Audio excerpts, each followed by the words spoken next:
Hi and welcome back to the channel. Thought about to put together a list of maybe like a starter's guide to the MUBI Blu Ray label, which is something that I have an ever-growing collection of. So I thought I'd pick 6 films, especially 6 films that you can get for less than full price.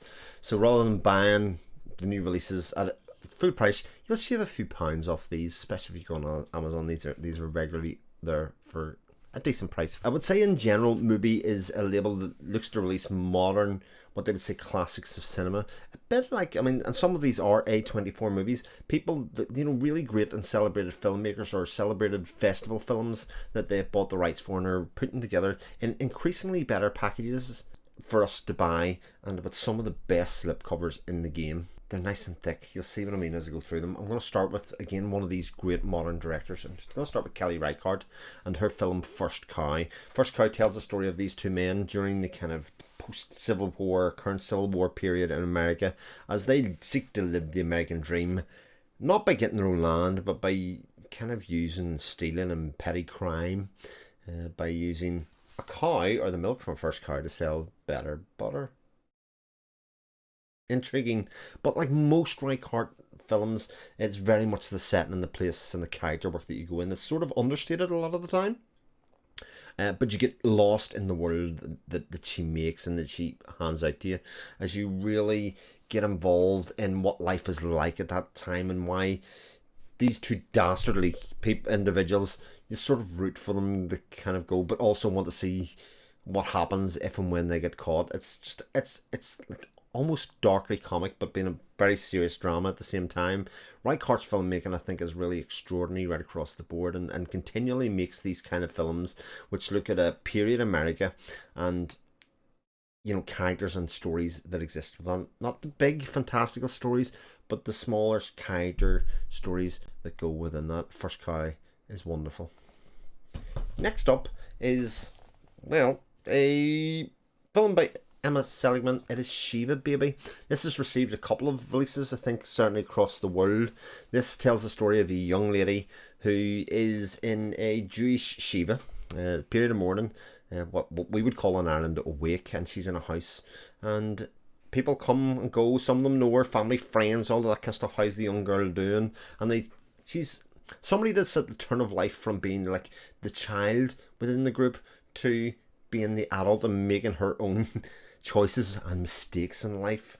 There are people that come in and out of it, and it starts to realize exactly the tensions that are going on between this very close-knit community and people that are there, and actually how, you know, a very somber mood of Shiva. And this film is just a pure stress ball. For the short run time that it has, it is thoroughly entertaining. It is just a wonderful performance here by the main actress, and Shiva Baby is thoroughly entertaining, and one that I think you'll get something out of it. Again, it has that sort of darkly comic tone to it. Shiva Baby is a real fun film. Next up is a film that I think probably divides opinion, but I mean, you know, I'm a fan of musical theatre. You know that I'm a fan of kind of oddball filmmaking in general, so like it's probably no surprise that I really like Annette by Leo Carax. Leo Carax's story of a provocateur comedian, kind of like outlandish comedian, and his partner, who is a world-known opera singer, who have a baby, but there's something about the baby that's just not quite right. It's all a bit weird. The whole thing's a bit weird. The humour's not necessarily really funny, but it's not meant to be, I don't think, either. It's supposed to sort of keep you on edge. Plus, you have a soundtrack that's been supplied by and done by the Sparks Brothers. And that blew me away. And I mean capital B, blew me away. It is so different from just about anything else that it's seen, certainly in terms of, you know, a musical on screen, that I just kind of bowled over. And by the time the end credits finished and my wife, we'd sat in sort of stunned silence through the whole of it, and I was like, she's going to hate this? And she just looked at me and went, oh, wow. That was really something else, but something really, really good. And a pretty good advertisement for the type of film that MUBI are bringing out and releasing for us to see. Halfway there. So let's mix it up a little bit and give something that is supposed to be probably a bit more comedic. This is Ben Sharrock's Limbo. Again, not a film I've heard people talk about. I thought this film was going to be funnier than it is, but it's actually, one of the most darkly comic. This tells the story of a young man and in a community that live in a remote Scottish island, or being put in a remote Scottish island while their refugee status is being looked at. They are all kind of Middle Eastern men, origin men, and we've got a young man who's a musician, and he is he's lost. Like this whole community is as they seek to find their place within modern Britain, and how modern Britain sees them, and how he carries guilt for the things that he left behind and the person that he was, and even the small bits that he has brought with him, how they have come to sort of define him as a person. Does he regale against that to be part of a modern society, or does he embrace his culture even more closely? It's so charming. Limbo has just such wonderful characters in it, and you really get a sense of the refugee experience, all the while in this sort of ridiculous nature of, going to cultural classes and all of that kind of stuff. Limbo, I think, was just utterly terrific. Go to another one that my good friend Salt Ronan talked about recently. He did a full video. I'll probably stick it in the comments here. This is Ildiko Iñárritu's On Body and Soul. And Ildiko Iñárritu is somebody that I know from the Second Run label. It's got one of my favourite films in there called My 20th Century. But On Body and Soul tells the story of this young lady who is, again, very obviously neurodivergent of some stage, that comes to work at an abattoir. And she is sort of aloof. While she is very beautiful and she garners an awful lot of attention from the men that work there, she doesn't really want to have anything to do with it, and sort of is very much play by the rules. And it's only when an incident happens and an investigation happens at work that psychiatric tests or psychosomatic tests are done on the workplace. And one of the questions they are asked is, well, do you dream? And people say, yes, of course I dream. And they say, well, what did you last dream about? What was your last dream? And it's between this young lady and another man, much older man, who is like the finance director, chief finance officer. And they both tell a story of having the same dream. And it's a dream that we have sort of been introduced to earlier on the film, of deers in a very snowy wood. It's a very beautiful, serene scene.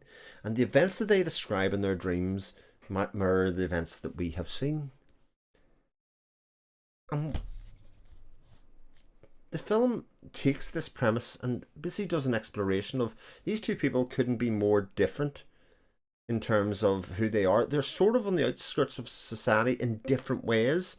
One is older and maybe a bit more jaded and doesn't need that connection with people, and the other person has never really had that connection with people because of who they are, in a way. And ask the question, what makes a relationship? What makes an attraction? Is it enough to sustain just one small thing to hang on? Is a curiosity or a coincidence enough to do it on?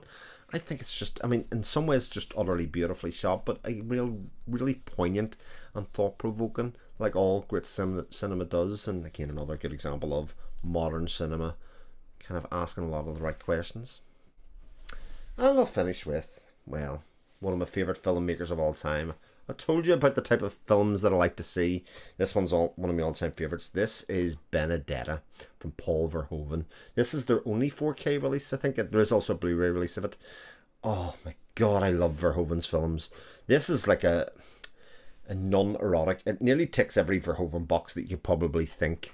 You have the story of a young lady that becomes part of a convent, and she becomes a nun.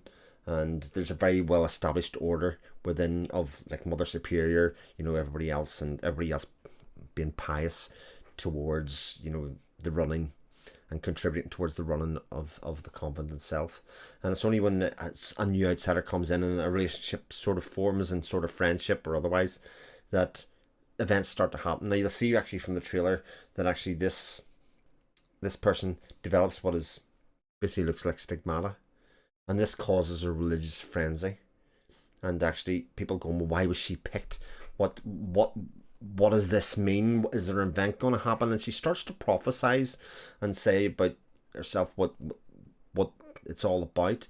And we are left in this thing of, well, who do we believe? What is happening here? Is this a true life telling? I urge you not to look it up, for instance. Watch the film for what it is. It is erotic in places. It is beautifully shot as Verhoeven does, but I just think as a filmmaker, Verhoeven is right on the money with making interesting cinema, challenging cinema, and things that will make you feel sort of uncomfortable. And there's a great scene with it, you know, a Mary statue. That's all I'll say. There is my starter pack for MUBI Blu Ray and 4K. Have you seen any of these? What are your favourite MUBI Blu Ray titles? And are you subscribed? I'll even put a referral code for joining up to MUBI. So if you want to check any of these out, you can sign up for the trial and check them out and see whether you like the films before you even plop down and buy some of the releases. I have my releases here for you to check out. Any favourites here? Anything else you'd like to describe? What do you think of MUBI? I'll chat to you again soon. Plenty more to see on the channel. I'll leave links at the end of the video. Take care, and I'll speak to you again soon.